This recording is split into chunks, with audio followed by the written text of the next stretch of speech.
High বন্ধুরা, আজকে বানাবো ফুলকপি আলু দিয়ে মাছের ঝোল, জ্যান্ত মাছের ঝোল।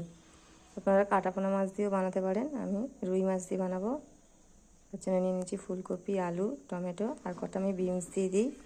বিনসটা পছন্দ হলে দেবেন, নাহলে দিতে হবে না। টমেটো দিয়ে আমি ফুলকপিগুলোকে ভেজে নেব, ফুলকপি আলুগুলোকে মাছটা নুন হলুদ দিয়ে ভেজে নেব। ফুলকপিগুলোকে আমি জলে ভিজিয়ে রাখবো, কারণ যদি পোকা টোকা থাকে তাহলে বেরিয়ে যাবে।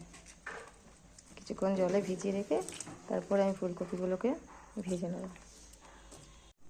দেখুন, আমি সব সবজিগুলোকে জলে ভিজিয়ে রেখেছি। 5-10 মিনিট জলে ভিজিয়ে রেখে তারপর আমি তুলে নেব। দেখুন বন্ধুরা, আমি মাছটাকে এবার ভেজে নেব। তেল দিয়ে দিয়েছি কড়াই, দিয়ে একটু হলুদ দিয়ে দিয়েছি। মাছগুলোকে আমি ছেড়ে দিচ্ছি।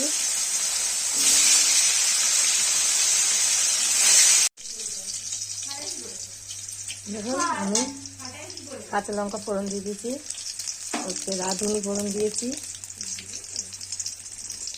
ফুলকপিগুলো দিয়ে দেবো।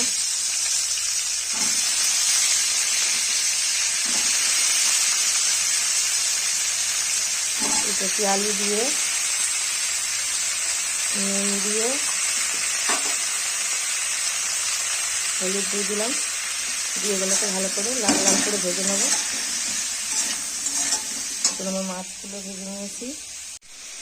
এখন আমি ফুলকপি আলুটাকে ভেজে নিলাম, টমেটো দিয়ে দিয়েছি, আদা বাটা দিয়ে দিয়েছি, জিরে গুঁড়ো দিয়ে দিলাম,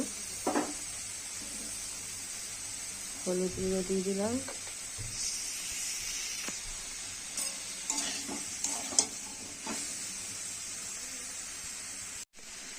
জিরে গুঁড়ো, হলুদ গুঁড়ো, লঙ্কা গুঁড়ো অল্প দেবো, কারণ আমি কাঁচা লঙ্কা দিয়েছি এতে। এটাকে আমি কষে ভাজা হয়ে গেছে, এবার এটাকে আমি কষে নেবো।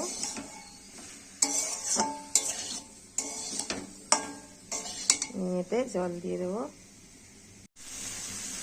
হয়ে গেছে কষা, এবার আমি জল দিয়ে নেবো। এতে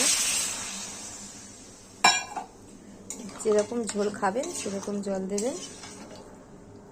ফুটে গেলে আমি এতে মাছটা দিয়ে অল্প ফুটিয়ে নামিয়ে নেবো। বন্ধুরা, মাছটা তরকারি আমার হয়ে গেছে। মাছটা দিয়ে দেবো, বেশি মাছ দেবো না। মাছটা দিয়ে ফুটে নেব, দিয়ে আমি ধনে পাতা দিয়ে দেবো। এটা আমার গাছের ধনে পাতা। দেখুন বন্ধুরা, মাছের ঝোলটা আমার পুরো রেডি। এভাবে বানাবেন, খুব সুন্দর হয়। ফুলকপি ঠান্ডার সময় ঝোলটা খেতে খুব ভালো লাগে। ভালো লাগে চ্যানেলটাকে সাবস্ক্রাইব করে দেবেন।